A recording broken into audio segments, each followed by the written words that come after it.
Comment? Elle a adopté son art professionnel.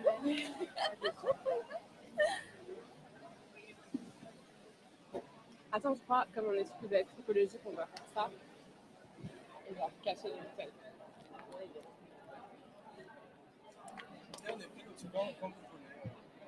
Ok.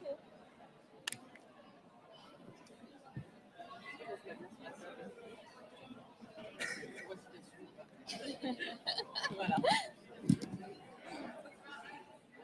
T'es prête? Parti. Alors, bonsoir à toutes et à tous, et merci d'être venus aujourd'hui donc pour cette table ronde qui s'intitule Les cyberactivistes de l'intime. Il faut bien parler dans le micro. Je ne sais pas si vous m'entendez. Oui. Ok. Alors, j'ai décidé d'aborder ce thème aujourd'hui, les cyberactivistes de l'intime, parce que quand European Lab m'a contacté pour cette carte blanche, il y avait beaucoup de comptes Instagram qui se faisaient censurer, et c'était assez d'actualité. Et j'ai rencontré Elvire, Sarah et Irénée qui se sont elles-mêmes fait censurer sur les réseaux sociaux. Donc je pense que c'était un sujet à aborder aujourd'hui. Donc on va faire un petit tour des présentations. On va commencer par toi, Muriel. Bon, alors c'est moi qui commence. Alors on a un peu discuté en off avant d'attaquer. Moi, je suis la vieille dame de la table ronde. Voilà, bon, si, un peu quand même. Puisque on parlait de compte Instagram, moi je suis pas d'une génération qui a un compte Instagram, il va falloir que je m'y mette. Moi, je suis universitaire, je suis maîtresse de conférences à l'université à Lyon. Et je suis spécialiste de ce qu'on appelle l'histoire des femmes et l'histoire du genre. Ce qui m'intéresse, c'est l'histoire des discours médicaux sur les femmes, en premier lieu, et puis spécialiste de l'histoire des mouvements féministes. Alors bonjour, moi je suis Sarah Constantin. Vous m'entendez? On m'entend pas. Ah si, là on m'entend. Donc je suis Sarah Constantin, je suis journaliste et activiste. Et donc j'ai monté avec Elvire, qui se présentera tout à l'heure, le compte Instagram Clit Révolution et une série documentaire du même nom qui est diffusée sur France TV /, donc la plateforme web de France Télé, et dans laquelle on est parti à la rencontre de femmes qui ont fait de leur sexualité un outil d'émancipation et de pouvoir. Et voilà, et je suis ravie de participer à cette carte blanche. Alors, on m'entend. Moi, c'est Irénée. Je suis activiste, féministe du coup. Je mène assez régulièrement des campagnes militantes ou des actions sauvages, que ce soit toute seule ou avec différents groupes, différentes personnes. Et je suis en train de créer un magazine féministe qui s'appelle Dana Magazine, pour traiter de tous les sujets qui me tiennent à cœur, de l'activisme en général. Et moi, c'est Elvire, donc je suis activiste et réalisatrice, et je fais Clit Révolution avec Sarah. Ok, alors merci. Donc là, on va aborder un peu deux parties. Ça va être, on va dire, le fond. Donc toute la question de l'importance aujourd'hui pour les femmes de se réapproprier leur corps, leur sexualité, leur désir et leur plaisir. Et ensuite, on va aborder aussi plus la forme, parce qu'il y a aussi une grande vague de mobilisation sur les réseaux sociaux. Donc, il y a un nouvel outil investi par les féministes pour faire passer leurs idées et toutes les dimensions par rapport à la viralité et comment on se réapproprie les codes des réseaux sociaux. Alors, pour débuter, je vais juste vous citer Eve Ensler des Monologues du vagin. Donc, c'est une citation que j'ai trouvée assez pertinente. Vagin. Je dis ce mot parce que ce qu'on ne dit pas on ne le voit pas, on ne le reconnaît pas, on ne s'en souvient pas. Ce qu'on ne dit pas devient un secret, et dans les secrets, souvent, s'enracinent la honte, la peur et les mythes. Alors ma première question va s'adresser à toi, Irénée. Justement, Eve Ensler parle de cette question de rendre visible. Toi, tu as fait l'actualité dans les médias récemment, il y a quelques mois, parce que tu as fait ce qu'on appelle du free bleeding. Donc pendant 24 heures, tu as décidé de ne pas porter de protection hygiénique pour dénoncer la précarité menstruelle. Donc tu as montré frontalement ton sang menstruel.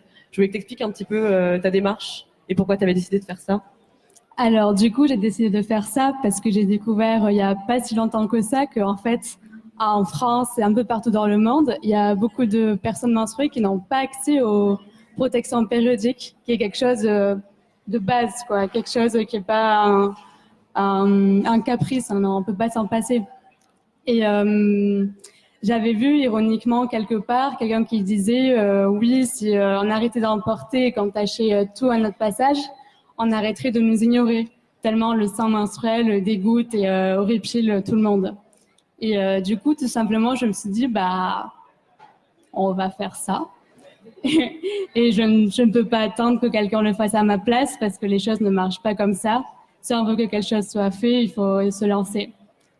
Et du coup, tout simplement, j'avais mes règles et je n'ai pas mis de protection périodique et je l'ai dit publiquement et j'ai passé une journée super normale mais qui avait l'air incroyable. Alors, merci Irénée. Sarah, je vais enchaîner avec toi et avec Elvire par rapport à Clit Révolution.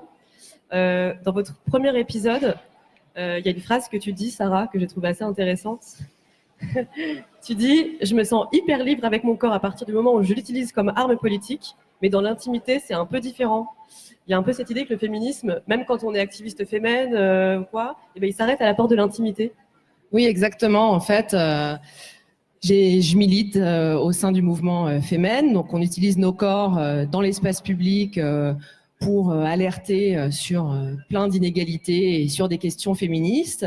Et je me suis rendu compte que j'allais dans la rue, je dénonçais des choses, j'utilisais mon corps et que dès qu'il s'agissait de mon intimité, les choses étaient complètement différentes. C'est-à-dire que je ne remettais pas du tout en cause la façon dont j'ai été construite, c'est-à-dire par exemple le fait que je trouve mon sexe pas joli, le fait que étant hétérosexuel, il me semblait tout à fait normal que un rapport sexuel commence avec des préliminaires, ensuite qu'il y ait une pénétration et que le coït de l'homme et l'éjaculation masculine soit la chose la plus incroyable qu'il pouvait m'arriver. Et en fait non. Et c'est vrai qu'en commençant à travailler sur cette série, je me suis rendu compte que malgré mon militantisme, malgré le fait que j'étais instruite sur ces sujets-là, je m'étais pas du tout déconstruite concernant mon rapport à la sexualité et à l'intime. Et c'est pour ça qu'on a eu envie de faire cette série, pour nous déconstruire, nous, et aller à la rencontre de femmes qui, elles, utilisent déjà leur sexualité comme quelque chose de politique. Et en fait, au bout d'un an là de faire cette série, en tout cas, ma sexualité intime a complètement changé. C'est-à-dire que je ne conçois plus du tout un rapport sexuel comme je pouvais le concevoir avant. Et j'en suis bien plus heureuse. Donc, voilà. Et ce qui est fou, en fait, on m'entend pas. Et ce qui est fou, en fait, c'est de se dire, parce que on pourrait se dire, il y a des filles qui sont timides, mais je veux dire, là, on est, enfin, je veux dire, on fait des actions topless dans le bureau de vote d'Erdogan en Turquie. Enfin, tu peux te dire quand même qu'une meuf qui fait des trucs comme ça, elle a pas particulièrement honte de dire au mec, en fait, j'ai pas joui, on peut. Est-ce qu'il y a moyen de moyenner? En fait, non, ça, j'aime pas trop, désolée. Et en fait, non. Donc, on s'est dit que si nous, on avait des problèmes avec ça, sans doute que c'était le cas de la plupart des meufs. Et c'est pour ça qu'on a voulu faire cette série. C'est pour ça aussi qu'on a voulu l'incarner, pour casser un peu ce mythe des meufs qui font des actions. C'est des meufs ultra à l'aise dans leur corps, ultra badass, très sûres d'elles, et moi, je serais jamais comme elles. Pour casser un peu ce truc-là qu'on peut avoir des influenceuses ou influenceurs qui montrent une vie complètement mise en scène. Là, on a décidé de pas mettre en scène, mais en tout cas de se montrer. De se mettre à nu, je pense. Se mettre à nu. Littéralement pour Sarah.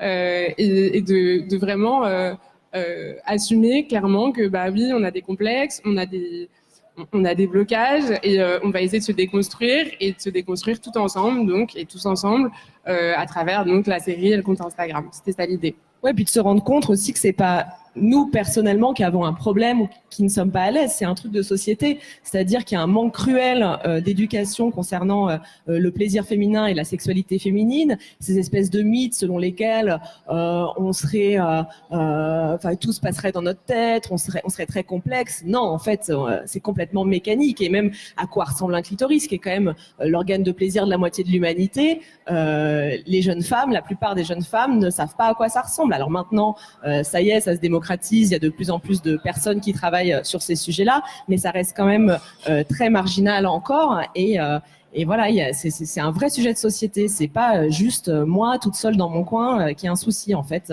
on est toutes confrontées à ce manque d'éducation, et c'est ce qu'on a essayé d'explorer à travers cette série.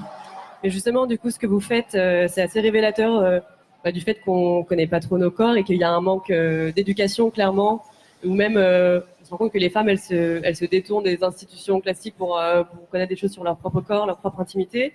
Et justement, Muriel, je vais me tourner vers toi par rapport à tout ce côté un petit peu pédagogique qui manque un petit peu. Et pour toi, c'est un petit peu ton... C'est ma partie. J'ai dit tout à l'heure, j'étais une vieille dame. Je suis une vieille dame prof en plus, donc voilà. Mais arrêtez donc. Non, mais je voudrais juste réagir par rapport à des choses qui ont été dites juste avant. À mon avis, la différence aussi dans l'usage qu'on a de son corps dans le cadre du militantisme, de l'activisme et dans le cadre de l'intimité, c'est que d'un côté, on est collectif, alors que de l'autre, on est seul. Et ça change, à mon avis, beaucoup de choses pour ce qui est de prendre la parole. Prendre la parole dans l'intimité du foyer ou prendre la parole collectivement avec d'autres femmes dans un cadre militant. On est étayé par les autres. Ça s'appelle la sororité. Et c'est effectivement assez porteur en termes d'activisme. Ça, c'est la première chose. Après, pour ce qui est de la pédagogie, il y a beaucoup de choses à répondre là-dessus. D'abord, puisque le clitoris était évoqué, je pense que maintenant, ça commence à être bien connu, mais le clitoris est complètement absent des manuels de SVT jusqu'à une date extrêmement récente, puisqu'il est réapparu dans les manuels de SVT en 2007 et encore dans un manuel. Je crois qu'on va en reparler peut-être plus tard, de l'éducation à la sexualité et des enjeux qui sont poursuivis par les gens qui font de l'éducation à la sexualité. Moi, dans ma vie professionnelle, je forme notamment des enseignants et on se rend compte que l'éducation à la sexualité, elle a vocation à éviter deux choses, les grossesses non désirées et les infections sexuellement transmissibles, mais que de consentement et de plaisir ou de désir, il est très rarement, voire jamais question, probablement parce qu'il y a une gêne entre l'enseignant qui aborde ces questions-là et les jeunes à qui il essaye d'en parler, d'ailleurs que jamais avec les bons mots, parce qu'il y a une rupture générationnelle, mais voilà, le clitoris est absent parce que l'enjeu de la sexualité, y compris dans l'éducation qu'on donne à ce sujet aujourd'hui, c'est pas la question du plaisir et la question de la sexualité récréative, quoi. Il y a aussi quelque chose de assez hétéronormé là-dedans. Ouais, je l'ai pas dit, exemple, il y a une vidéo que j'ai vue il y a pas longtemps de Baptiste Beaulieu qui expliquait que donc il est médecin et qui a reçu dans son cabinet une femme qui lui dit voilà bonjour, je suis lesbienne, est-ce que je dois faire le vaccin contre le papillomavirus? Et il a dit dans la vidéo en fait, il a dit mais je suis incapable de répondre à cette question. Et il y a vraiment un vide qui concerne les femmes du coup et qui est très hétéronormé à ce sujet-là. Je sais pas si tu veux rebondir. Ouais, alors c'est plus que hétéronormé parce que j'ai pas dit, mais pour l'éducation à la sexualité, effectivement, la sexualité à laquelle on éduque principalement, pour pas dire exclusivement, c'est la sexualité hétérosexuelle. Et ça s'appelle de l'hétérosexisme. C'est pas seulement être hétéronormatif. Hein. Après, la deuxième chose avec Baptiste Beaulieu, et ça c'est un autre domaine, mais c'est la façon dont on fabrique les savoirs et notamment dont on fabrique les savoirs médicaux. Aujourd'hui et depuis presque 40 ans, il y a des savoirs féministes sur la question du corps et de la santé des femmes, par exemple, et il est assez facile de montrer qu'il y a dans la construction de ces savoirs-là ce qu'on appelle des biais de genre. C'est-à-dire qu'il faut se poser la question, ça c'est de la sociologie des sciences, de savoir qui produit les savoirs et pour qui. Et quand les savoirs médicaux, pour ce qui est de la biomédecine telle qu'on la pratique aujourd'hui, elle apparaît grosso modo au milieu du 19e siècle, ceux qui produisent les savoirs, c'est des hommes. et les principaux bénéficiaires de ces savoirs-là sont des hommes. Et donc, à partir de là, Baptiste Beaulieu, il est allé dans une faculté de médecine qui fait trop peu de sciences humaines. Il faut faire d'histoire des sciences pour se rendre compte que les savoirs qu'on reçoit sont des savoirs qui sont effectivement biaisés, qui sont des savoirs qu'on dit androcentrés. Et donc, effectivement, mais s'il avait réfléchi un tout petit peu, parce qu'il sait plein de choses par ailleurs, hein, notamment sur la façon dont se transmet le papillomavirus, il aurait pu répondre assez aisément à la question, mais on lui a pas appris à questionner les savoirs qu'il mobilise dans le cadre de sa pratique. Mais ça, c'est l'intérêt de faire un peu d'histoire des sciences de temps en temps. Alors, on va revenir un petit peu sur la révolution sexuelle, faire des points un petit peu entre les années 70 et aujourd'hui. Donc, comme on disait, il y a un petit peu des inspirations aujourd'hui, il y a un peu un sentiment de deuxième vague de révolution sexuelle, plus inclusive cette fois. Le MLF, à l'époque, disait votre révolution sexuelle n'est pas la nôtre. Je vais me tourner vers vous, Sarah et Elvire. Je pense que Sarah, je ne sais pas si tu peux en parler. Je t'ai déjà entendu expliquer que tu étais une héritière de... Oui. En fait, avec Elvire, on fréquente beaucoup d'anciennes féministes du MLF qui ont un peu ce côté grand-mère avec nous et qui nous aident beaucoup, qui nous mettent des lieux à disposition, qui nous transmettent des savoirs. Et elles nous ont transmis notamment le fait que la révolution sexuelle des années 70, c'était celle des hommes et pas du tout celle des femmes, et qu'on n'en parle jamais, mais que ce qui s'est passé à l'époque, c'est que les hommes allaient manifester, 68, machin, quelques femmes aussi, mais elles étaient surtout là pour aller imprimer les tracts, donc elles étaient à ce qu'on appelle la Roneo, qui est une espèce d'imprimante pour les tracts. Et puis quand les mecs revenaient d'avoir fait la révolution, ils disaient on veut baiser maintenant. Puis elles n'avaient pas forcément super envie, et si elles ne baisaient pas, c'était soit des contre-révolutionnaires, soit des bourgeoises. Et c'est ce qu'on leur disait. Donc il y avait cette injonction à la sexualité qui était purement provoquée par cette révolution sexuelle faite par et pour les hommes. Et donc voilà, j'aime bien raconter cette histoire parce que voilà, cette révolution sexuelle de 68-70, elle n'était pas faite pour les femmes. Enfin, pas tant que ça en tout cas, et en tout cas pas pour les femmes hétérosexuelles. C'est vrai que c'est aussi le moment où des mouvements lesbiens ont émergé et le droit au plaisir et au désir a forcément été plus présent puisque c'était quelque chose entre femmes. Mais en tout cas, dans les rapports hétérosexuels, c'était pas le cas. Voilà. Donc, je pense qu'on est en train de vivre en ce moment une vraie révolution du plaisir sexuel des femmes pour toutes. Et ça, c'est très réjouissant. Voilà.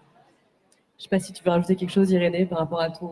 Oui, moi je voulais dire que c'est important de dire que la liberté sexuelle ne doit pas être une injonction sexuelle, que la liberté de faire l'amour avec qui on veut, quand on veut, les fois qu'on veut, ça ne veut pas dire qu'on doit le faire. Donc si on a envie d'attendre 20 ans, 25 ans ou 30 ans pour faire notre première fois, c'est très bien et ça ne fait pas de nous une coincée ou une pire féministe ou une fille moins libérée, quoi. Enfin voilà, ça ne doit pas devenir une injonction.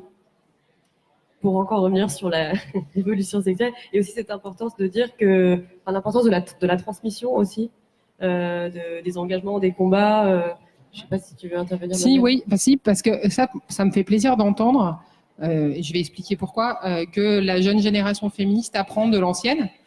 Ça me fait plaisir d'entendre ça parce que quand on fait l'histoire des mouvements féministes, souvent on mesure le degré l'absence de transmission d'une génération à l'autre, et alors qui s'explique assez bien, et pas seulement parce que les vieilles sont donneuses de leçons et parce que les jeunes ne veulent pas entendre, mais d'abord parce qu'il y a une première chose qui est que le féminisme, c'est un mouvement subversif, et donc c'est compliqué de devenir féministe et en même temps de se réclamer d'une tradition. Il y a presque un paradoxe à vouloir être subversif en reprenant une tradition. Bon, et donc du coup, moi, ça me fait plaisir d'entendre dire qu'il y a des traditions, des transmissions générationnelles, parce que je pense que c'est un des gros soucis des mouvements féministes, mais historiquement, pas que récemment, c'est l'absence de connaissance de ce qui s'est passé dans les générations antérieures, qui fait que du coup, on n'a jamais le sentiment qu'il y a une accumulation des savoirs, et on a l'impression que chaque nouvelle génération de féministes réinvente l'eau tiède, entre guillemets, parce qu'il y a tout à réacquérir, et parce que effectivement, une première manière très efficace de stériliser les mouvements féministes, c'est d'empêcher qu'il y ait un passage de relais de la grand-mère à la petite fille, par exemple. Et donc, du coup, ça, c'est effectivement hyper réjouissant d'entendre dire. Après, je suis historienne en plus, donc du coup, moi, c'est des choses que j'enseigne. Et c'est vrai que on voit bien dans les programmes scolaires, de l'histoire des femmes, on en entend rarement parler. Et quand on entend parler d'histoire des mouvements sociaux, on entend parler de plein d'histoires de plein de mouvements sociaux importants, hein, mais ce mouvement social-là qui change la vie de la moitié de l'humanité, on n'en entend jamais parler en fait. Et du coup, il y a pour ça un vrai déficit qui est heureusement comblé. On se posait la question tout à l'heure avec Irénée. Elvire et Sarah, vous faites partie du mouvement Femen. Et hier, je crois, vous avez participé à une action à Paris pour dénoncer donc les 60 féminicides qui ont eu lieu depuis le 1er janvier. Et justement, on se demandait s'il y avait des femmes avec vous du MLF. Oui. Oui. Alors, donc, ce qu'on a fait hier, on est allé donc à Paris, dans le Palais Royal. Il y a des colonnes de Buren. Et on a réuni 60 femmes, donc elles font pas toutes partie du mouvement Femen. Et justement, c'est intéressant. Il y a des activistes Femen qui sont venus avec leurs sœurs, avec leur mère. Moi, il y a ma tante qui est venue. Donc, c'est vraiment un sujet qui réussit à mobiliser beaucoup de femmes parce qu'il y a un silence assourdissant de la part du gouvernement concernant les féminicides et les violences faites aux femmes en général, alors que c'était censé être une priorité du quinquennat. Et elles sont venues, c'est-à-dire elles ont un espace qui s'appelle l'espace des femmes à Paris. À côté, il y a une librairie des femmes. Si vous allez à Paris, je vous conseille d'aller y faire un tour puisque on y trouve des tas d'auteurs femmes, féministes formidables. Et bref, elles ont un grand espace. Du coup, on est allé se peindre le corps là-bas parce qu'on est allé faire cette action. On avait toutes le nom d'une des 60 victimes et la manière dont elle avait été tuée. Donc c'était à la fois glaçant et puissant de leur donner de l'importance hier pendant cette action symbolique. Et les femmes du MLF n'ont pas voulu se mettre topless, alors ça elles ne veulent pas, elles disent on n'a plus l'âge, alors on essaie de les convaincre à chaque fois, je suis là mais si Elisabeth, mais si Michel, il n'y a pas de souci, vous êtes super, mais elles ne veulent pas, mais elles sont venues avec leur pancarte, leur t-shirt MLF et elles étaient sur le côté et elles ont marché avec nous jusque là-bas, donc voilà, c'était un... Mais il y a aussi des femmes plus âgées, puisqu'il y avait des femmes qui, je pense, avaient soit une soixantaine d'années, qui ont tombé le haut pour cette cause-là, et c'était très émouvant à voir. Voilà. Merci. Alors maintenant, je voudrais aborder un peu la question de l'impact politique de l'activisme. Et cette semaine, c'était la semaine mondiale de l'hygiène menstruelle. Je voudrais parler un peu de l'impact des revendications qu'il y a derrière à chaque fois, et est-ce que ça porte ses fruits ou non, de travail de terrain. On a vu que cette semaine, Marlène Schiappa avait annoncé qu'elle voulait expérimenter la gratuité des protections hygiéniques dans les lieux collectifs. Comme quoi tâcher toutes les banquettes de métro, ça marche, mesdames. J'aimerais bien voir un petit peu le lien entre une action qui, en fait, ça dynamise aussi les choses, ça renvoie dans le débat public, et je sais pas si c'est un lien direct, mais en tout cas, ça y contribue énormément. Après, on m'entend pas. Après, moi, j'ai fait ça le 1er février. C'est vrai que ça a fait beaucoup de bruit, mais ces revendications, ça fait 5 ans que plein d'activistes les font avec d'autres moyens. Donc, ils ont mis 5 ans à commencer à se dire, bon, il y a peut-être un souci avec la précarité menstruelle. C'est pas très tôt, quoi.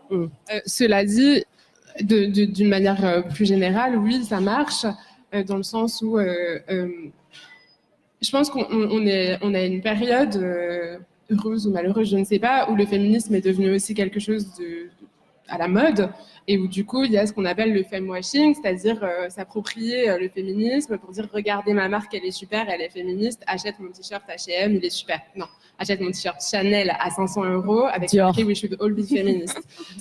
Ça a les conséquences sont ce qu'elles sont, mais du coup il y a aussi, je pense, une prise de conscience féministe qui est beaucoup plus grande qu'à l'époque, en tout cas où moi j'étais adolescente, et du coup dès que les féministes arrivent à garder un sujet un peu sur le devant de l'actualité et de la visibilité sur les réseaux sociaux et dans les médias, c'est vrai que du coup les politiques par ailleurs essayent de s'en emparer en disant oui, parce qu'en fait au final qu'est-ce que ça nous coûte de mettre un clitoris dans un manuel d'SVT, c'est pas très compliqué, quoi. Donc oui, moi je pense qu'il y a quand même des avancées, et je pense que ça permet surtout de sensibiliser. Après, nous, dans le cadre de Kit Révolution, une des grandes armes politiques selon nous, c'est vraiment l'éducation. Donc c'est pas forcément on va pas faire des lois pour dire que tout le monde doit avoir des orgasmes et on devrait être égaux face à l'orgasme. L'idée, c'est vraiment d'éduquer, d'essayer de se déconstruire, d'essayer de repenser nos manières d'envisager la sexualité. Et donc ça passe beaucoup plus par nous, en l'occurrence Instagram et des séries, mais ça passe aussi par des podcasts, ça passe par des gens qui mettent ce sujet-là sur le devant de la table. Ce qui fonctionne assez bien, c'est qu'en fait, on est très complémentaires et qu'en même temps, il y a tout un tas de femmes qui vont aussi traiter du sujet à leur manière, qui est généralement une manière très différente, ce qui fait qu'on se retrouve forcément dans toute cette quantité de comptes et de sources d'informations. On va toujours se retrouver, peu importe ton âge, ta classe sociale, ton orientation sexuelle, tu trouves d'une manière ou d'une autre l'écho. Et donc l'idée, c'est vraiment d'essayer d'avoir une éducation populaire massive et de aussi décomplexer les femmes par rapport à cette parole, puisqu'on a souvent peur, en fait, jusqu'à présent, l'intime, c'est quelque chose dont on ne parle pas trop. Enfin, nous, avec Sarah, on n'avait jamais abordé la plupart des questions. Enfin, la masturbation, on n'a jamais parlé de masturbation ensemble, alors qu'on est amis depuis 6 ans, on a fait les 400 coups, qu'on fait des soirées pyjama tout le temps. Enfin, il y a pas de, on parle pas de ces thématiques-là. Et du coup, tant qu'on n'en parle pas, on se sent très anormal. C'est une des questions qui revient le plus souvent sur notre Instagram. C'est des filles qui nous disent, moi, j'aime pas ça. Est-ce que je suis normale? Donc l'idée, c'est de se dire aussi, si on arrive, plus on est de personnes à en parler de manière ouverte, face cam et de manière non anonyme, plus les gens auront l'impression, la conscience du fait que c'est un sujet qu'on peut aborder au même titre qu'un autre. Ouais. Moi, je voudrais juste compléter en 2 mots par rapport à ta question qui était sur l'impact des actions. Simplement pour redire que la première fois qu'on s'est interrogé sur le taux de TVA appliqué aux protections menstruelles, c'était en 2015. Donc en fait, les choses vont extrêmement vite, parce que je ne l'apprends à personne, ça fait plusieurs millénaires que la question des règles se pose aux femmes. Et là, en 5 ans, on a posé la question du taux de TVA, et là, on parle de la gratuité. Donc les choses changent extrêmement vite, et je ne suis pas d'un naturel optimiste. Donc voilà. Et puis la deuxième chose, pour faire écho à ce que disait Elvire à l'instant, c'est que effectivement, comme un des ressorts principaux du changement, c'est l'éducation. Par définition, ça prend du temps. Parce que qui dit éducation dit nécessairement, il faut attendre. D'abord, il faut éduquer la génération qui vient. On peut rééduquer la génération qui est là, mais enfin, c'est plus difficile. Et éduquer la génération qui vient, on ne peut pas l'éduquer en entier de manière massive et homogène en une seule fois. Et puis après, il faut lui laisser le temps à cette génération de grandir. Donc, par définition, on est sur des temporalités qui sont longues. Et ça, pour la peine, c'est parfois frustrant et difficile à vivre quand on est activiste parce qu'on a envie que ça change ici et maintenant. Voilà. Donc ça change quand même dans des temporalités courtes, mais l'enjeu principal, à mon avis, il est quand même sur le temps, sur le moyen terme, voire le long terme. Je voulais revenir encore sur Petite Révolution et sur le fait que vous aviez vraiment bâti une communauté et il y avait aussi un travail vous faites des sondages, faites des appels à témoignages, vous la sollicitez beaucoup. Mais ça implique aussi un petit peu, déjà c'est révélateur du fait que beaucoup de jeunes filles manquent d'informations et manquent de pédagogie. Et ça implique aussi pour vous une responsabilité un petit peu, parce que vous vous retrouvez à avoir des témoignages de jeunes filles. Enfin, je sais pas si vous pouvez raconter un petit peu. En fait, à vrai dire, le plus terrible, alors déjà, on est un peu arrivé malgré nous à un statut de spécialiste de la sexualité, ce qui est vraiment pas, je veux dire, on n'a pas fait médecine, on n'est pas sexologue, on ne fait que partager nos découvertes au fur et à mesure de nos recherches. Il y a ça, mais après, ce qui nous a beaucoup marqué et ce qui est un peu flippant, c'est le nombre de jeunes filles qui, alors qu'on parle vraiment de sujets assez légers comme la masturbation, je sais pas, la sodomie, peu importe, on se rend compte, on arrive à une conversation où elles témoignent de violences qu'elles ont subies, de viols, de viol, généralement, de viol, d'attouchement, et où elles vont nous dire « t'es la première personne à qui je le dis, je ne sais pas à qui d'autres je peux le dire, je te le dis, qu'est-ce que je fais ?» Et ça, c'est vrai que on en a parlé avec les autres comptes, c'est une responsabilité qui est assez grande, où du coup, il y a des associations féministes qui forment à l'accueil de cette parole, mais c'est vrai qu'on se pose quand même des questions de savoir, ça pose question de se dire comment se fait-il alors qu'il y a quand même des numéros qui sont mis en place, on est supposé avoir plein de services sociaux mis en place pour accueillir ces paroles-là, qu'à 15 ans, une jeune fille de 15 ans qui est violée n'ait personne vers qui se tourner d'autre qu'une personne sur Instagram qui, en plus, on n'en parle vraiment jamais sur nos comptes de ça. Là, on a relayé l'action contre les féminicides, mais c'est vraiment... et ça arrive toujours généralement par une question de ah bah moi j'ai un petit blocage, j'arrive pas, je suis avec mon copain, mais j'ai pas envie de coucher, etc. Et où en fait quand on parle 2 minutes, on se rend compte très vite que il y a un traumatisme derrière duquel elle n'a jamais parlé avec qui que ce soit. Et il y a une question aussi qui est très fréquente et qui est assez glaçante, c'est des jeunes filles qui vont raconter une soirée qui s'est passée, etc. et qui finissent toujours ce message par « Est-ce que j'ai été violée ? Est-ce que c'est un viol ? Je ne sais pas si c'est un viol. » Voilà, j'étais bourrée, au début je l'ai embrassé, mais je voulais coucher avec lui, mais finalement non, et il s'est passé ça, est-ce que c'était un viol ? Et ça, c'est vrai que c'est assez glaçant, et c'est assez flippant parce qu'en réalité, elles sont énormément à le dire et qu'en fait, on ne peut pas forcément gérer, il y a des moments où on ne peut pas gérer la quantité de messages qu'on reçoit et que tous les autres comptes reçoivent parce que c'est vraiment pas une spécificité de Clit Révolution, c'est vraiment un phénomène massif, quoi. Irénée, c'est le cas aussi pour toi. Tu m'expliquais tout à l'heure que tu comprenais pas pourquoi on avait plus confiance en une fille qu'on trouve sur Instagram que quelqu'un un médecin, ouais. Mais c'est ça, en fait, tous les jours, je me retrouve avec soit des témoignages, comme elle a dit Elvire, qui relèvent d'agressions sexuelles, de viols, de choses atroces, soit juste de questions qui ont besoin de connaissances médicales. On me demande tout le temps, il m'arrive ça dans le corps quand je fais l'amour, il m'arrive ci, est-ce que c'est normal, il m'arrive ça, qu'est-ce que je dois prendre ? Et moi, je suis un peu à mode, j'ai 20 ans, je découvre la vie comme vous, je n'ai absolument pas ces compétences et ça se voit. Et du coup, ça fait peur de voir qu'on fait plus confiance à moi, une meuf de 20 ans qui a son bac, que à ses profs ou à son médecin. Mais parce que je pense vraiment qu'il y a un jugement à propos de la sexualité des femmes qui est très très fort de la part du corps médical ou du corps enseignant.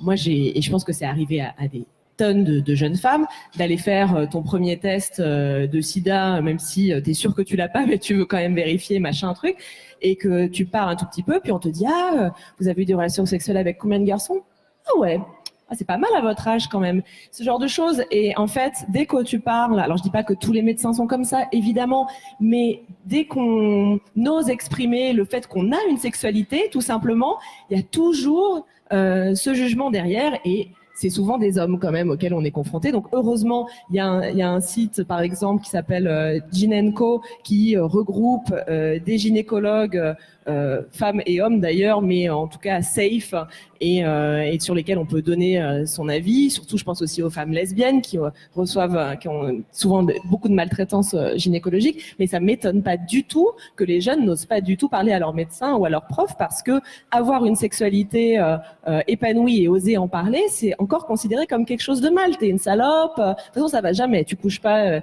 T'es une frigide, une coincée, et tu couches. T'es une grosse salope. Une Marie couche-toi là. Ça ne va jamais. Donc, ça m'étonne pas du tout que ces jeunes femmes viennent vers nos comptes Instagram parce que, en plus, il y a une proximité avec les stories où tu as l'impression que c'est ta copine, elle est dans ton lit, t'es à côté d'elle. Enfin, elles font beaucoup de stories dans leur lit. Et du coup, t'as l'impression de vivre avec elle. Donc, je trouve ça pas du tout étonnant, en fait. Alors, je trouve pas ça étonnant non plus. Et du coup, je vais rappeler juste un chiffre. Pour ce qui est de l'ampleur des violences sexuelles, on annonce au bas mot, c'est les estimations basses, c'est 75 000 viols par an. Ça fait 8 viols par heure.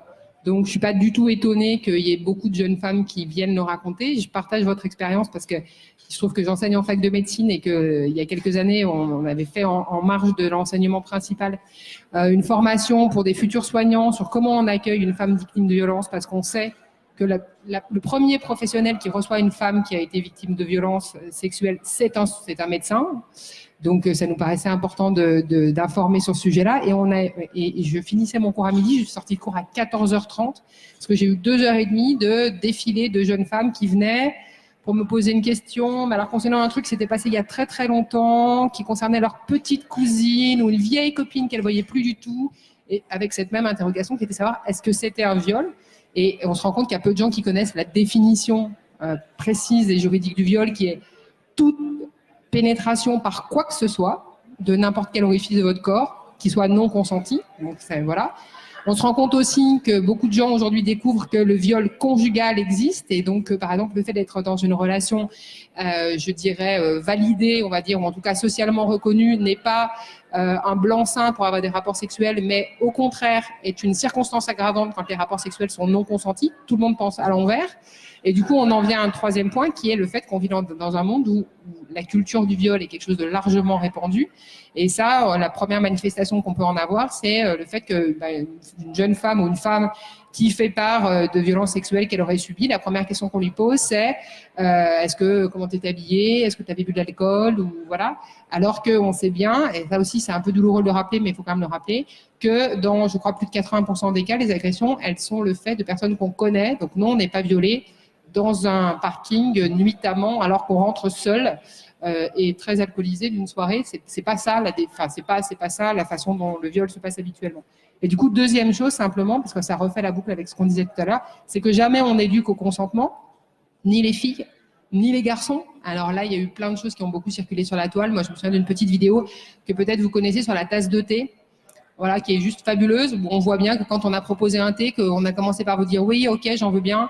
Puis finalement, on se ravise, on n'en veut plus, mais qu'on vous force pas à la boire, voilà, ou que si d'un coup vous tombez raide, fatigué, on vous force pas non plus à boire la tasse de thé. Et elle est d'une efficacité redoutable. Et encore une fois, on revient à l'éducation à la sexualité, ce sujet-là, pour les filles comme pour les garçons, hein, d'éduquer à qu'est-ce que ça veut dire non, et voilà, et quand on recueille pas un oui actif, c'est un non en fait. C'est effectivement un sujet qui est jamais abordé par les enseignants, par exemple. Et sur tous ces sujets qui sont quand même très graves et très importants, sur la forme, sur la façon dont vous l'abordez, vous dites que vous faites un féminisme joyeux, quelque chose d'assez positif. Pourquoi vous choisissez aussi de dédramatiser quelque part, même si c'est très grave? Comment vous arrivez à concilier aussi ces deux domaines? Je pense que on est des personnes joyeuses de fait, donc ça aurait été difficile d'être dans le drama. Et aussi parce que je pense que les choses sont comme elles sont, et je pense qu'on a tendance à beaucoup moins aller vers les sujets sérieux. Par exemple, un des épisodes qui a le moins fonctionné de Clit Révolution, qui est pourtant un de nos préférés, donc je vous invite à le regarder s'il vous plaît, c'est l'épisode de Kenya avec des adolescentes qui, à 15 ans, ont décidé de développer une application de lutte contre l'excision. C'est-à-dire, ça te géolocalise et ça te permet de trouver les personnes qui peuvent t'aider dans l'immédiat au moment où tu vas pour être excisé de force, évidemment. Si tu es témoin d'une enfant donc, ou d'une jeune femme qui va se faire exciser. Et donc du coup, c'est un des épisodes qui a fonctionné le moins, alors que c'est un des plus dynamiques. Visuellement, il est incroyable. Ces jeunes filles sont incroyablement drôles en plus aussi. Hein. Mais c'est un sujet sérieux, c'est un sujet qui semble ne pas nous concerner, et c'est triste. Et donc forcément, il marche beaucoup moins que l'épisode où on essaye des sextoys avec Sarah.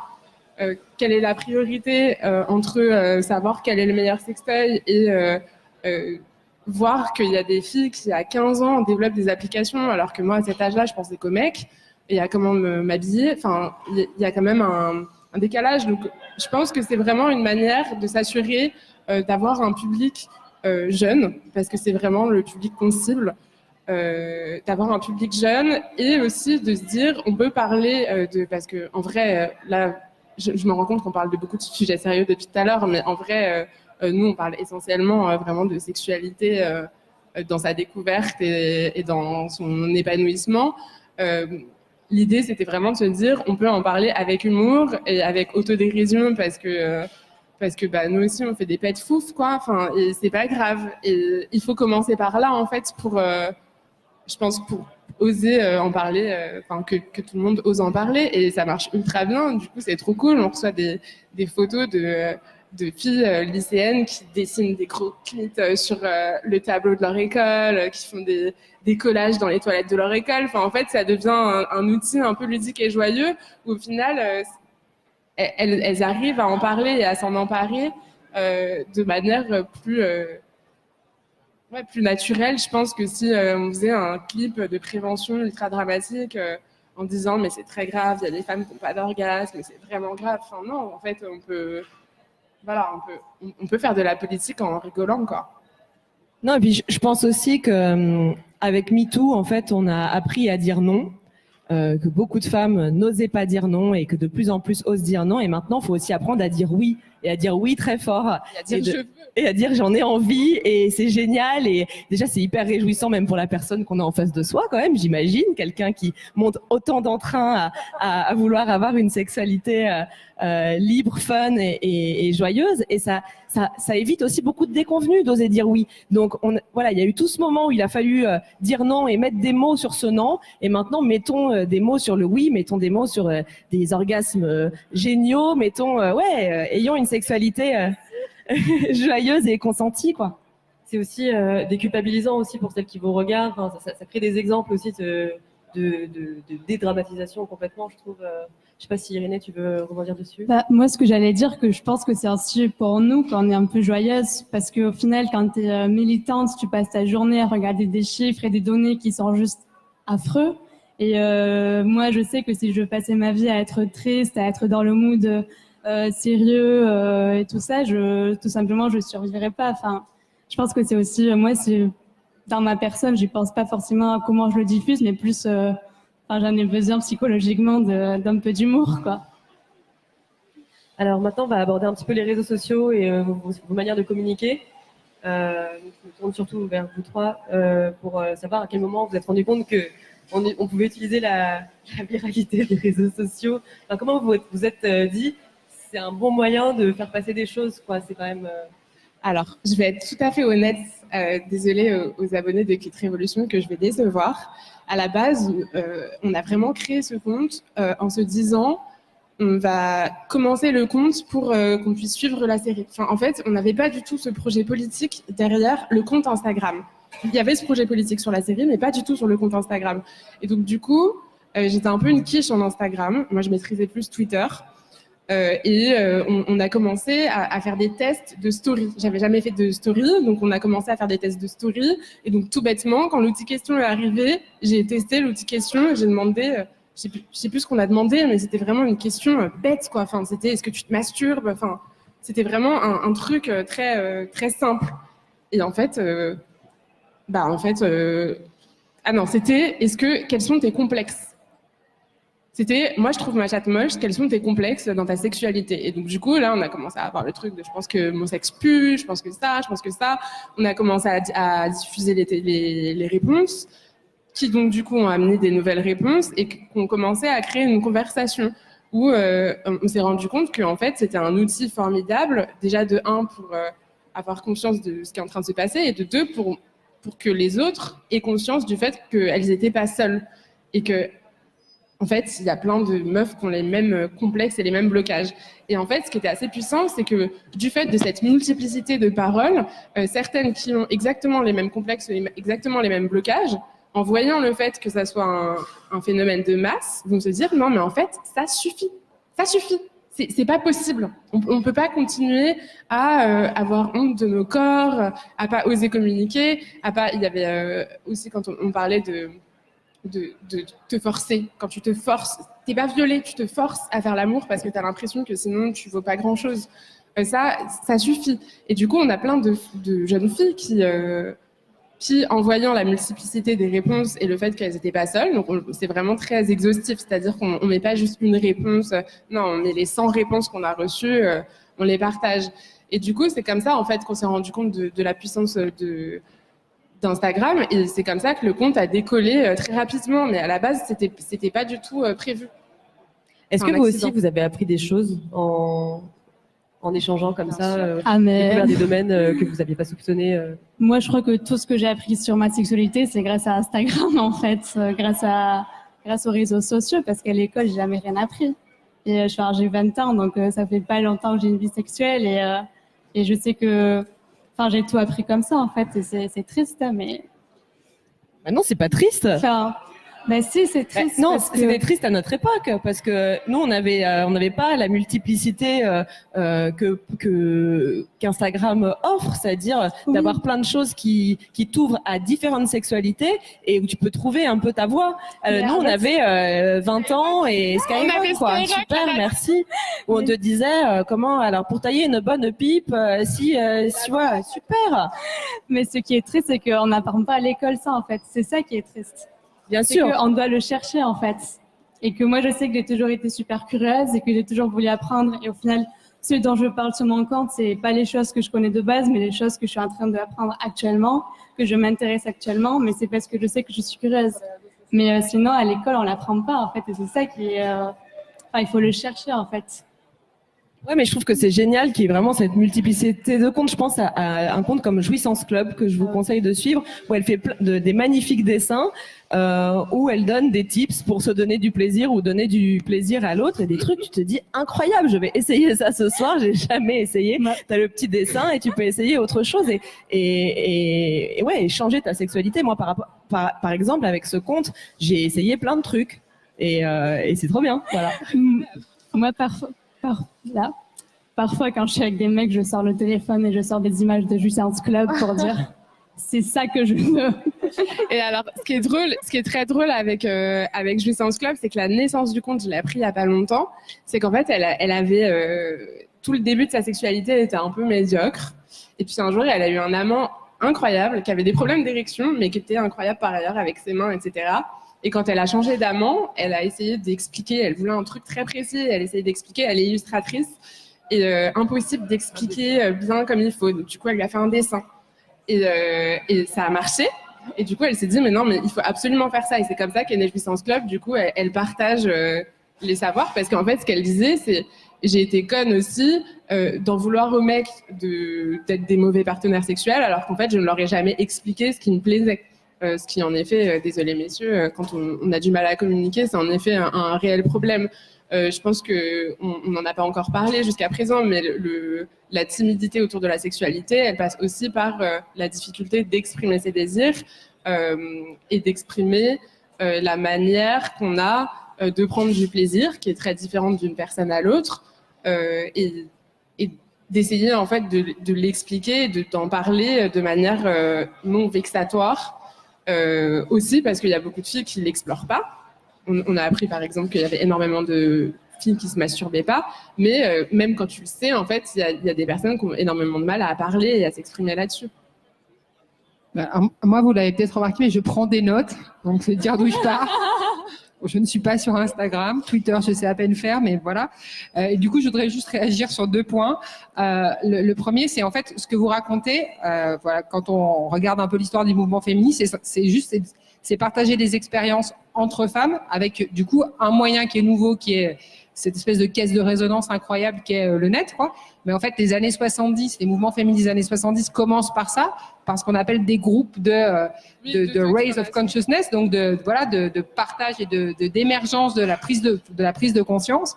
Et c'est ce partage d'expériences individuelles collectivement qui permet de progresser en matière de revendications politiques ou dans la sphère plus intime que vous évoquez.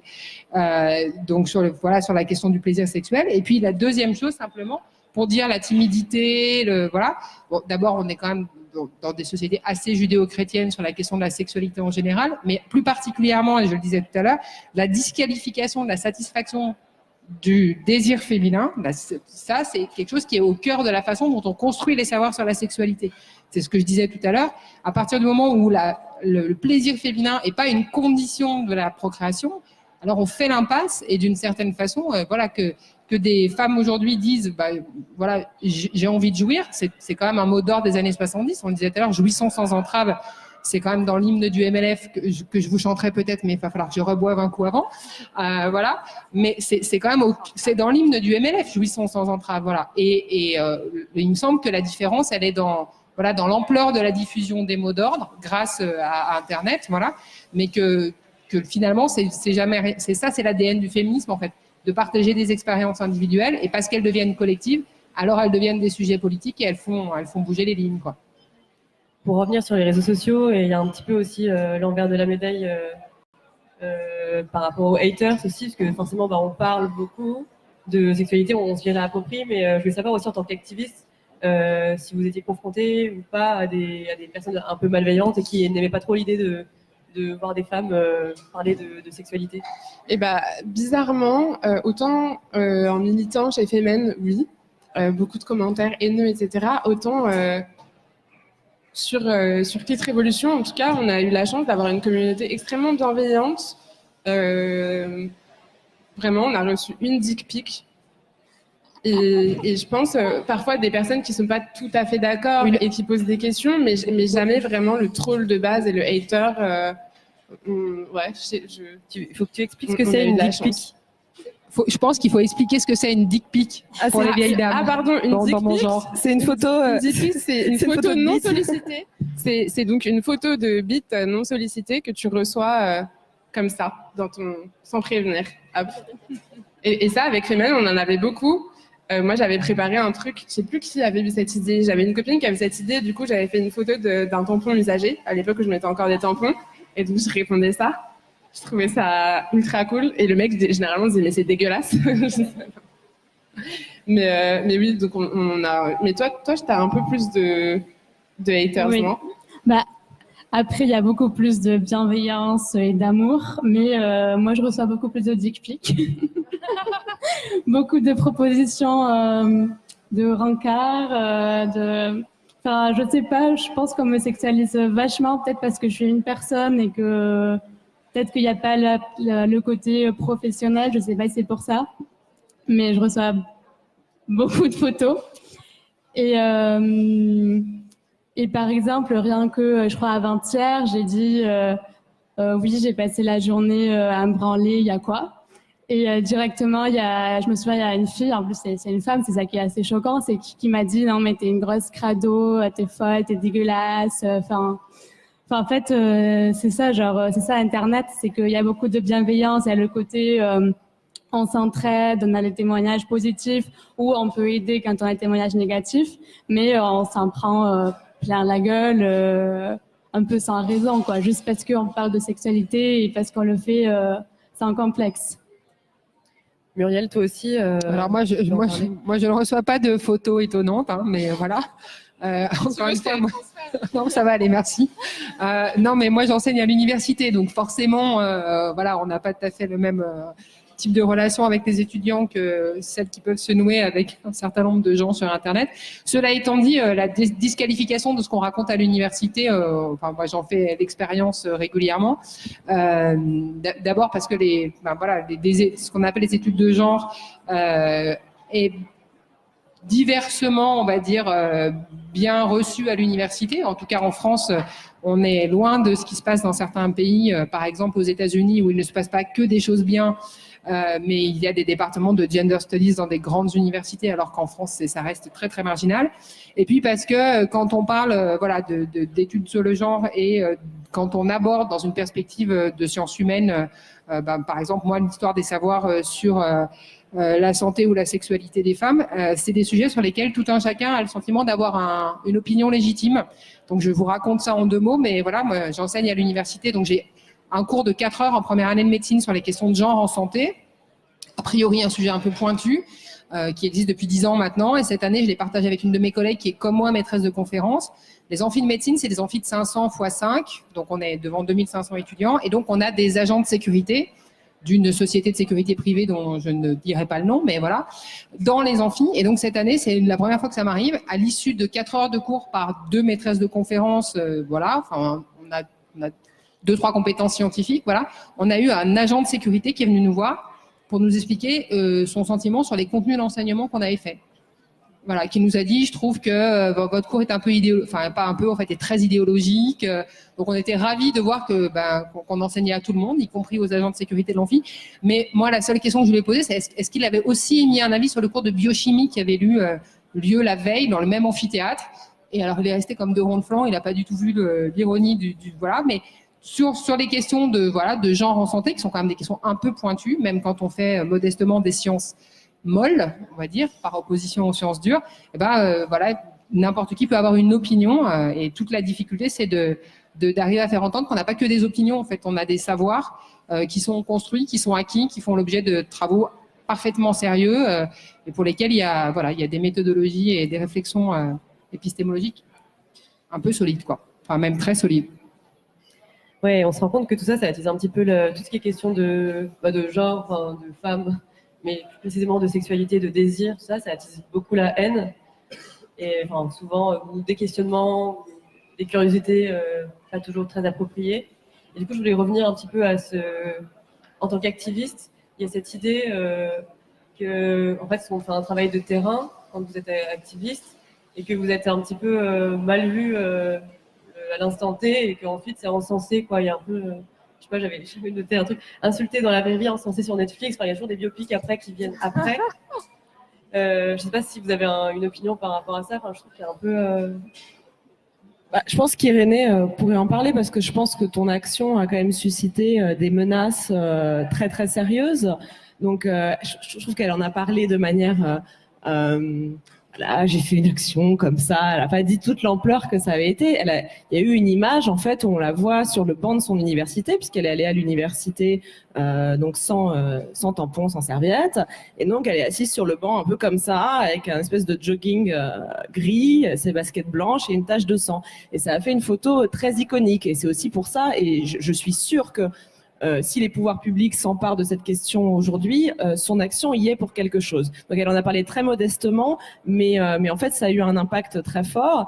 Et on sait que le sang menstruel, pour une raison moi, qui me dépasse, mais peut-être que l'universitaire présente pourra nous répondre, provoque une hystérie collective, un dégoût généralisé chez beaucoup d'hommes. Et il y a eu des réactions très très violentes et des menaces terribles desquelles tu as été attaqué, quoi. On m'a quand même invité au suicide pour ça. C'est pas... Donc oui, on se fait pas mal incendier, mais après, pour revenir un peu à ce que Clémentine disait, je me rends compte que aussi au sens inverse, pendant que certains me souhaitent la mort, il y en a aussi beaucoup de gens qui au contraire me héroïsent énormément et m'héroïsent à un point que moi-même je ne peux pas trop contrôler et qui me plaît pas trop. Donc il y a aussi cet aspect-là que tous les jours je reçois des messages de filles qui me disent je t'admire beaucoup, tu es mon héroïne, tu es super courageuse, alors que moi la plupart du temps je suis comme Elvire dans mon lit en train de faire des stories. Enfin... Oui, mais ça montre, enfin, je trouve que c'est ça qui est génial, c'est que ça montre que toute seule ou avec un petit groupe de femmes, on peut changer le monde et c'est super réjouissant de se dire que peut-être après cette conférence, toi et toi, vous allez monter un groupe et vous allez faire des actions et on va en parler et en tout cas voilà que on a notre vie quotidienne, on se lève avec un bouton, des cernes, la gueule de bois, mal au ventre, j'en sais rien, mais on peut faire aussi, il y a un moment où on peut se dire on va aller un tout petit peu plus loin que notre train-train quotidien et on va se dépasser, ne serait-ce que 5 minutes de plus et ça va pas changer le monde parce que un peu de modestie, mais ça va apporter sa pierre à l'édifice au changement du monde. Et si on fait tout ça, si on s'engage toutes sur des sujets qui nous tiennent à cœur et qu'on a envie de mettre en avant, de combattre, que ce soit parce qu'il y a plein de manières de militer, que ce soit dans des choses quotidiennes, en étant dans des associations qui aident les femmes pour telle ou telle cause au quotidien, que ce soit pour des actions plus symboliques qui interpellent plus les pouvoirs publics. Enfin, il y a plein de choses à faire, il y a plein de terrains à explorer. Et le terrain de la sexualité, voilà, et s'ouvre, enfin, est ouvert à toutes, quoi. Et je pense que ce serait génial que vous en parliez toutes, voilà. C'est mon call. Justement, tout à l'heure, je participais à la bibliothèque vivante et il y a une fille, je sais pas, elle doit être là, je pense, qui m'a demandé qu'est-ce qui m'avait donné envie de m'impliquer plus sur les questions féministes et comment j'avais embrayé. Ah, t'es là-bas, je te vois. Comment on passe de je m'intéresse à toutes ces questions à je trouve la porte d'entrée pour y accéder, pour vraiment le faire. Donc, je voulais savoir faire un petit tour de comment vous avez eu le déclic et comment vous étiez retrouvés là aujourd'hui en fait. Moi, mon déclic, il est arrivé d'une manière assez banale, qui est que je commençais à travailler chez TF1. C'était mon premier vrai travail, donc on entrait dans la vie active. Et il se trouve que j'étais dans une équipe vraiment sexiste, border harcèlement sexuel, qui tous les jours me faisait des réflexions sur mon physique, soit j'étais sexiste, soit j'avais pas fait d'efforts, enfin il y avait toujours un truc qui n'allait pas. Beaucoup de réflexions sur mon statut célibataire ou pas, on ne sait pas trop. Et je suis tombée, enfin mon job c'était de regarder des images d'actualité, je suis tombée sur une image de Femen, qui à l'époque n'était pas encore implantée en France et qui faisait une action contre DSK à l'époque de l'affaire Nafissatou Diallo. Et en fait, jusqu'à présent, ce que j'avais fait pendant tous ces derniers mois, c'était vraiment d'essayer de m'adapter, donc de trouver des manières d'esquiver un peu le harcèlement en rigolant, en détournant poliment, parce qu'en fait, je voulais vraiment m'intégrer à cette équipe. Enfin, je trouvais ça cool comme job et je voulais vraiment m'intégrer. Et en voyant cette image-là, ça m'a vraiment marqué de me dire, en fait, elles ont trop raison. Elles ont trop raison. En fait, c'est pas à moi de m'adapter à une situation inégalitaire. Enfin, c'est pas à moi de m'adapter à des mecs sexistes, à 3 connards sexistes. C'est à eux de se faire à l'idée que j'existe, je suis une femme, j'existe et je fais ce que je veux de mon corps. Et moi, c'était vraiment mon déclic. Et très peu de temps après, j'ai démissionné. Et quelques mois plus tard, il y a Femen qui est arrivé en France. Et donc, je les ai rejoints tout de suite. Alors qu'en fait, j'avais aucune théorie. Enfin, j'avais jamais lu de Simone de Beauvoir. J'avais vraiment aucune connaissance théorique. Mais j'avais cette intuition et ce truc très physique, en fait, de vouloir me lever. Et j'avais vraiment envie, pour le coup, avant de faire de la théorie ou quoi que ce soit, de faire quelque chose de physique, de physiquement assumer mon corps et le mettre dans l'espace public et politique. Donc moi, c'était vraiment ça, ce truc-là. Et en fait, c'est qu'après, là, j'ai commencé des études de genre, justement, un master, que je me suis dit, bon, ok, peut-être faudrait creuser la théorie. Mais en fait, avant tout, j'avais envie de passer à l'action avant de réfléchir pendant 1000 ans. Pour savoir quoi faire exactement et quelle est ma position très précise sur tel ou tel concept féministe. Moi, pour le coup, il n'y a pas eu de déclic. J'ai aucune histoire à raconter parce que je crois que j'ai toujours été féministe, en fait, depuis que je m'en souvienne. Et du coup, moi, ce qui me frustrait, c'est que j'habitais dans une petite ville et puis j'avais 11, 12, 13, 16 ans. Et il n'avait pas d'assaut féministe, il n'avait pas d'action, Femen n'était pas au Pays Basque, je ne pouvais rien faire. Et que du coup, j'étais super frustrée en fait d'avoir cette envie, cette rage en moi, ce besoin d'action et de ne pas pouvoir l'atteindre. Et pour le coup, du coup, ce que je pouvais faire, c'était m'instruire, faire chez mes profs en classe toute seule et attendre d'arriver à Paris. Et en fait, c'est ça, c'est une fois que je suis venue à Paris, c'était en mode là, on va voir tout le monde, on va commencer à militer de manière que je me sente un peu fière de moi, quoi. Et pour le coup, moi, ce que j'avais fait, c'est que sur Facebook, l'avantage que ça a, c'est qu'il y a toujours plein d'événements sur Facebook, des groupes féministes, etc. Donc, j'étais tombée sur la page 52. J'avais vu leurs accents, j'avais trop aimé, je les suivais depuis que j'étais au lycée, du coup. Et quand je suis arrivée à Paris, du coup, je ne me suis pas posé de questions, je suis tout simplement allée en réunion. Du coup, j'ai rencontré Sarah et Elvire. Et voilà, en fait, j'ai jamais eu de déclic pour moi, ça a toujours été hyper naturel et juste, j'avais envie, du coup, j'allais faire, quoi. Je vais essayer de faire court. Je crois qu'un jour, j'en ai eu marre de refaire le monde aux terrasses de café avec un verre de chardonnay, quoi. Je me suis dit, ça suffit, c'est pas assez, en fait. Et j'ai vu une action de Femen, et c'était pile au moment de la loi pour le mariage pour tous, et où on a vu toute une frange politique qu'on pensait un peu oubliée, en tout cas très réactionnaire, qui s'est réveillée d'un coup et qui a investi l'espace public. Et là, je me suis dit, il faut aussi que nous, en réponse à leurs propos homophobes, on réinvestisse l'espace public aussi. Et Femen a été ma porte d'entrée dans ce sujet-là et dans le féminisme. Et souvent, on nous demande, mais quand même, ça prend beaucoup de temps. Moi, j'ai pas le temps. Mais franchement, quelle que soit l'association, la cause pour laquelle vous vous engagez, c'est tellement gratifiant, en fait. Et le bonheur et la satisfaction qu'on ressent après un moment de sororité et d'activisme partagé vaut bien les quelques heures qu'on met de notre temps personnel. Voilà. Alors, je vais vous la faire très courte aussi. Moi, je suis un peu comme Irénée, j'ai le sentiment d'avoir toujours été féministe, mais parce que on en discutait tout à l'heure avec Clémentine. Je viens d'un milieu social où du coup, voilà, j'ai du capital social, comme on dit, et donc j'ai une maman qui a toujours travaillé, qui a élevé un certain nombre de filles, enfin qui n'a élevé que des filles, en leur montrant l'exemple d'une femme qui travaille et en leur disant il faut être indépendante financièrement. Et puis après, donc évidemment, on s'est engagé tout à fait en faisant des études supérieures et voilà. Et puis après, par contre, donc du coup là, j'étais entre guillemets féministe comme Monsieur Jourdain, quoi, sans m'en rendre compte. Et puis un jour, puis après, j'ai fait des rencontres.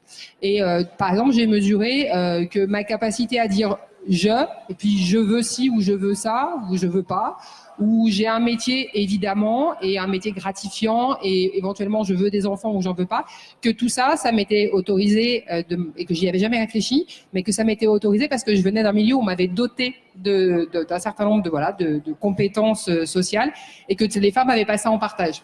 Et donc du coup là, je me suis rendu compte que j'étais pas une femme voilà parmi d'autres, que j'avais été socialement construite pour pouvoir dire par exemple oui ou non, que c'était pas le cas de la majorité.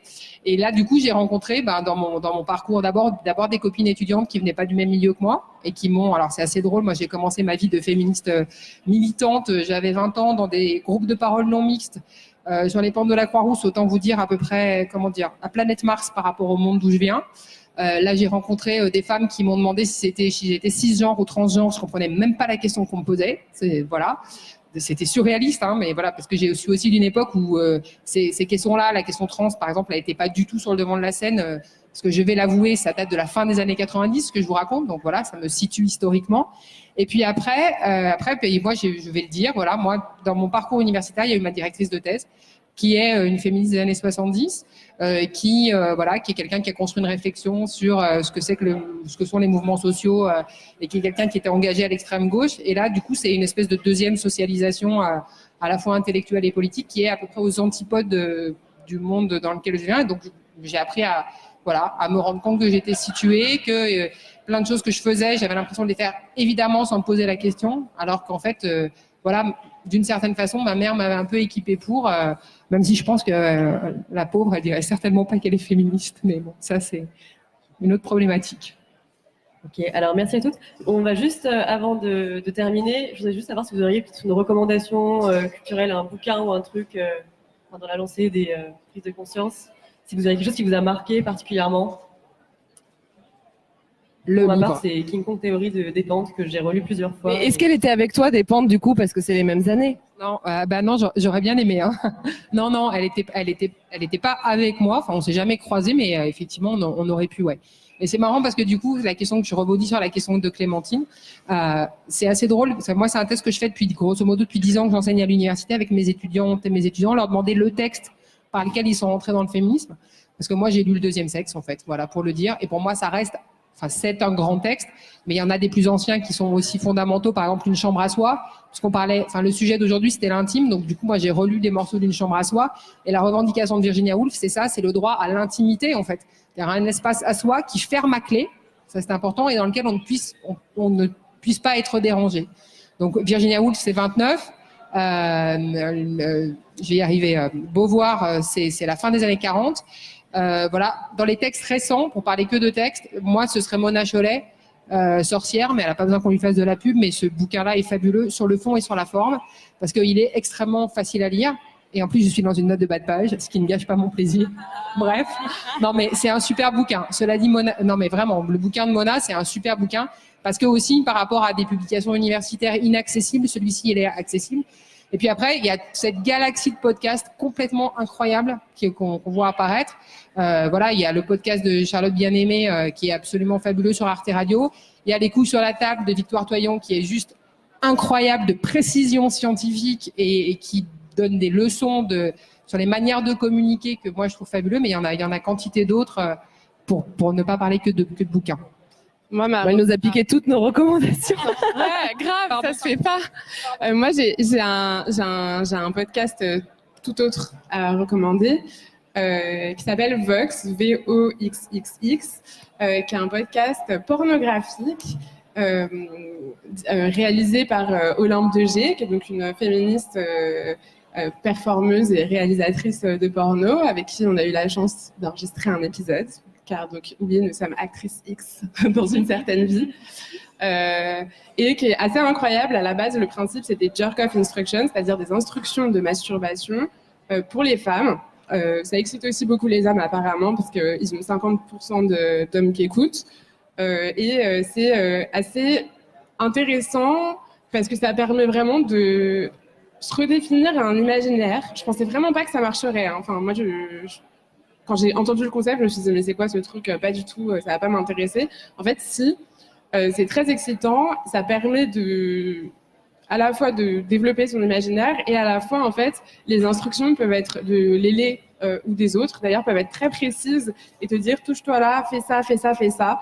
Donc voilà, je vous appelle à expérimenter. C'est Vox, c'est gratuit et c'est sur toutes les applications de podcast. Moi, ce que j'adore lire, c'est tout ce qui est autobiographie ou essai, parce que j'adore voir comment les femmes que j'admire sont devenues ce qu'elles sont, comment elles ont fait tout ce qu'elles ont accompli, comment elles se sont construites. Et du coup, par exemple, j'adore lire les livres de Maya Angelou, des femmes comme Gloria Steinem, ou enfin des femmes qui ont marqué l'histoire en fait, et qui tout simplement racontent qui elles sont et comment elles sont devenues icônes.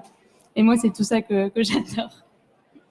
Et moi, je vais vous conseiller une BD qui s'appelle L'origine du monde de Liv Strömquist, qui, en gros, fait un travail de recherche formidable et très drôle et très accessible sur le sexe féminin, la confiscation du désir et ce qu'elle appelle les maboules de la moule. C'est-à-dire tous ces mecs qui ont confisqué le plaisir, le désir féminin. Et donc, voilà, on traverse les époques, on traverse le temps et on se retrouve avec tout un historique autour de la vulve, du clitoris, des règles, enfin tout ce qui touche au sexe des femmes.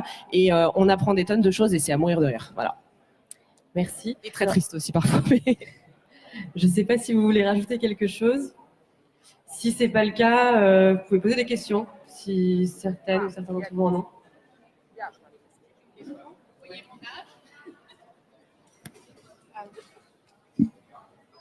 Bonjour, j'ai posé une question, mais c'est surtout que je vais apporter un témoignage. Je vais avoir 72 ans, je suis du MLF du départ, je suis du MLF des États-Unis, 1970, et j'avais 20 ans, 68, à Paris. Alors simplement, moi je trouve très bien ce que vous faites, je n'ai pas de dire quoi que ce soit, c'est simplement que pour bien mettre ce qu'il en est de l'histoire du MLF. Ce que tu dis du MLF, c'est une partie du MLF. C'est-à-dire, c'est un groupe qui a pris une marque, c'est un collectif. Elles ont déposé une marque qui est MLF. Elles ont maintenant une librairie, c'est sûr, avec le fric de Schneider, c'est pas difficile, à part. Hein.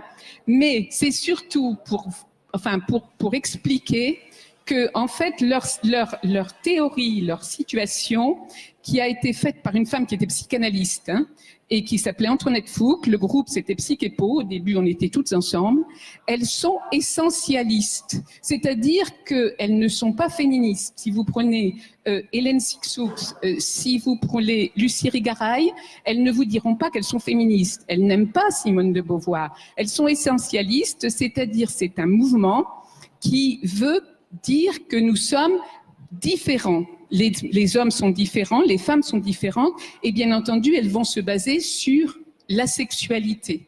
Hein. Bon, moi, j'étais du groupe des féministes radicales, et les féministes radicales travaillaient, bon, je suis partie après 68 aux États-Unis parce qu'il y avait le mouvement, on travaillait effectivement sur les groupes de prise de conscience qui, effectivement, partaient de notre vécu, mais on ne parlait pas que de sexualité, mais j'ai rien contre vous, hein, surtout, je vais pas, c'est simplement... Et en fait, les féministes radicales, et surtout aux États-Unis, ça fonctionnait sur le pouvoir, c'est-à-dire remettre en question le pouvoir. Et quand je suis revenue en France, on avait des AG, d'un côté, il y avait le MLF, et de l'autre côté, il y avait le phare.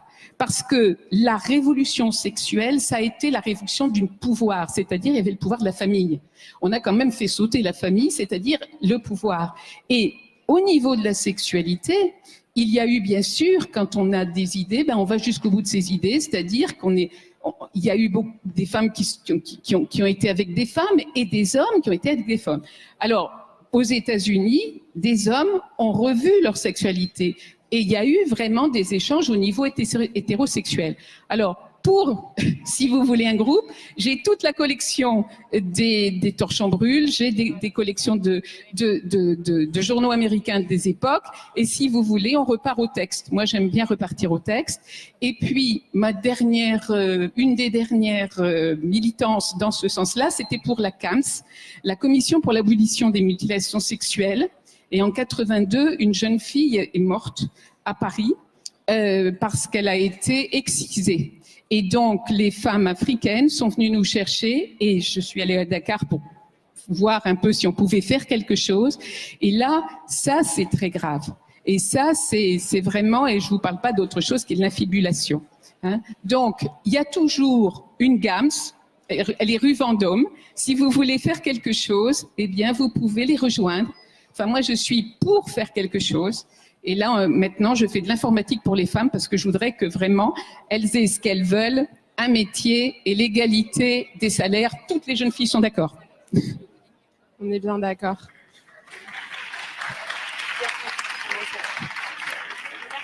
Je pense que Sarah et moi, on sera d'accord sur la... On nous entend ou pas? Boum, boum. Bah, on va juste répondre brièvement, vas-y. Donc oui, en effet, alors, non, mais c'est parce que... Allô? Ouais. En effet, oui, vous avez raison, c'est normalement, c'est l'Alliance des femmes pour la démocratie MLF dont on est en train de parler. Et en effet, elles sont essentialistes, et en effet, nous ne le sommes pas. Voilà, c'est une divergence idéologique qui ne nous sépare pas, cela dit. Et nous, ce qu'on a essayé de faire vraiment avec Lit Révolution, c'est d'aller au-delà de toutes les scissions. C'est-à-dire alors qu'avec Femen, par exemple, il y a des points de vue bien tranchés sur la pornographie et la prostitution, par exemple. Avec Lit Révolution, l'idée, c'est vraiment de rassembler un maximum et donc d'aller au-delà de ces divergences. Et je pense que la sororité commence vraiment par essayer de sortir, même si je comprends complètement intellectuellement ces scissions-là, essayer de passer outre ces divergences. Ouais, on peut peut-être préciser un micro-truc quand même, c'est que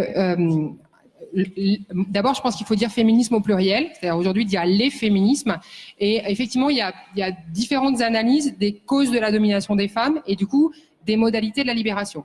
Et je vais faire 30 secondes, hein, mais voilà, je vous la fais courte.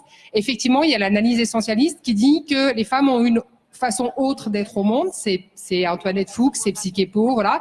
Et donc, du coup, les femmes ont une autre façon d'être au monde. Cette façon-là d'être au monde, elle a été disqualifiée par les hommes, ça c'est le discours essentialiste.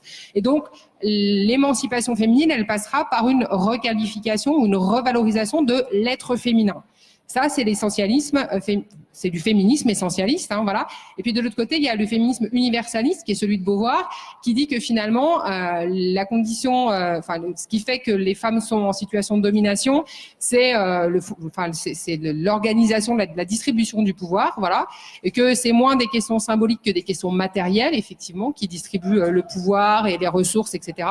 Et que l'enjeu de la libération, ça doit pas passer par la revendication d'une façon spécifique d'être au monde pour les femmes, mais ça doit passer par la revendication du fait qu'on est des êtres de raison au même titre que les hommes.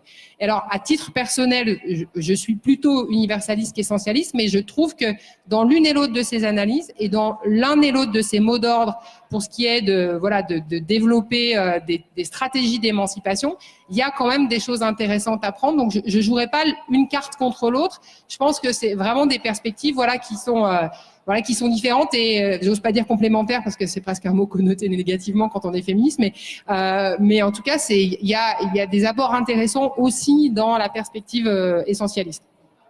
Alors, on n'a plus beaucoup de temps, donc on va juste répondre à la dernière question juste là-bas.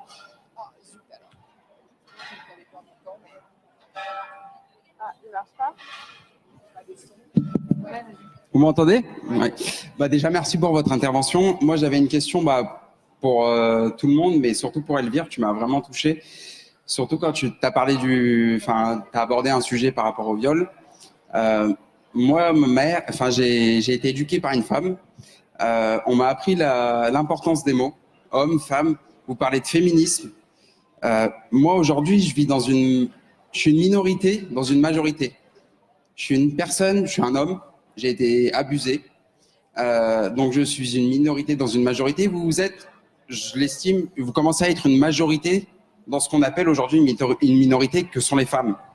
Vous avez abordé plein de sujets là-dessus. Je pense qu'il y a un manque de liberté, un manque d'égalité surtout envers vous. Moi, ma question, c'est pourquoi se centrer que sur les femmes? Moi, aujourd'hui, j'ai vécu des choses comme vous, j'ai du mal à me situer, j'ai des problèmes. J'en parle ouvertement. Par rapport à la pornographie, j'ai certaines choses. Par rapport à l'idée des femmes, j'ai certains avis. J'ai été d'accord, pas d'accord avec ce que vous avez dit, mais moi, je vous en remercie parce que ça me permet de grandir, d'avancer avec. Mais moi, Elvire, j'ai une question aujourd'hui. Pourquoi le féminisme se limite qu'aux femmes? Vous avez vécu des choses, mais je suis désolé, certains hommes ne sont pas emmenés que par leurs femmes par obligation. Aujourd'hui, ce soir, certains hommes sont là par vouloir, moi aussi. Et j'en remercie mon ami qui m'a amené ici, qui m'a amené le sujet de votre discours ce soir. Mais pourquoi se centrer qu'aux femmes? Alors, merci pour ta question. Je pense que le féminisme aujourd'hui ne se centre pas que sur les femmes. C'est-à-dire que, oui, ce qu'on dénonce avant tout, c'est les inégalités entre les hommes et les femmes. Et comme les femmes sont du mauvais côté de la balance, il y a ça. Mais par ailleurs, je pense qu'aujourd'hui, on vient de le nommer tout à l'heure, les couilles sur la table, il y a quand même énormément de comptes qui remettent en question justement les masculinités, parce que le féminisme, c'est un équilibre entre les deux genres. Donc c'est en fait, nous, oui, on ne parle que de femmes parce qu'on est des meufs et qu'on parle de notre sexualité, mais de la même manière qu'on ne parle pas de transsexualité, de transgenre, de transidentité, on ne parle pas de sexualité senior. En fait, nous, on a pris le parti de vraiment parler de ce qu'on connaît nous et d'aller à la rencontre de femmes qui nous apportent des réponses. Après, les abus sexuels sur les hommes, il y en a, et en effet, on en parle trop peu, mais pour des raisons d'inégalité des sexes, à savoir parce qu'on a appris aux hommes que c'était humiliant encore plus qu'une femme. Donc une femme a du mal à en parler, mais évidemment les hommes ont du mal à en parler, parce que il y a un vrai tabou autour de ça, et je pense qu'il y a quand même des contes qui naissent. Je pense à Tuband, par exemple, qui est le versant un peu masculin de Tajoui, et qui est un homme qui, lui, donc, du coup, repose ces questions-là parle de féminisme, mais d'un point de vue masculin, de vraiment remise en cause de masculinité, quelles sont les injonctions qu'on reçoit en tant qu'homme, puisque, évidemment, les femmes n'ont pas le monopole des injonctions sociales. Donc, nous, on parle vraiment de ce qu'on connaît de nous, et par ailleurs, je pense que c'est ce que tu dis là, c'est aussi pour ça qu'il n'y a pas que des femmes qui suivent nos comptes Instagram. Je pense que ça fait écho en chacun d'entre nous. Moi, par ailleurs, on n'en a pas parlé, mais par exemple, le féminisme, je l'ai découvert plus via le racisme, c'est-à-dire que j'avais plus été éduquée à la déconstruction du racisme. Et puis un jour, je me suis rendu compte que c'était un peu pareil, qu'il y avait les deux penchants. Donc je pense que ce type de lutte, en général, bénéficie à tout le monde. Et donc, oui, c'est important à un moment quand tu as une population qui représente 52% de la population, qui, en fait, je veux dire, c'est les chiffres. Évidemment que les mecs subissent des violences aussi, mais je veux dire, le fait qu'il y ait 60 femmes qui soient tuées par leur conjoint, on ne peut pas nier le fait qu'il n'y a pas... sur la balance, on n'est pas au même endroit. Donc, je dis pas que c'est moins important, je dis juste qu'on représente notre clan. Et donc, du coup, forcément, on essaye de s'allier pour parler de ça. Mais c'est pas au détriment. Voilà, c'est un combat, je pense, c'est ce qu'on appelle l'intersectionnalité, c'est-à-dire qu'il faut mettre tous ces combats d'une seule et même voie. On va devoir s'arrêter là. Merci à toutes et à tous d'être venus. Et merci aux intervenants.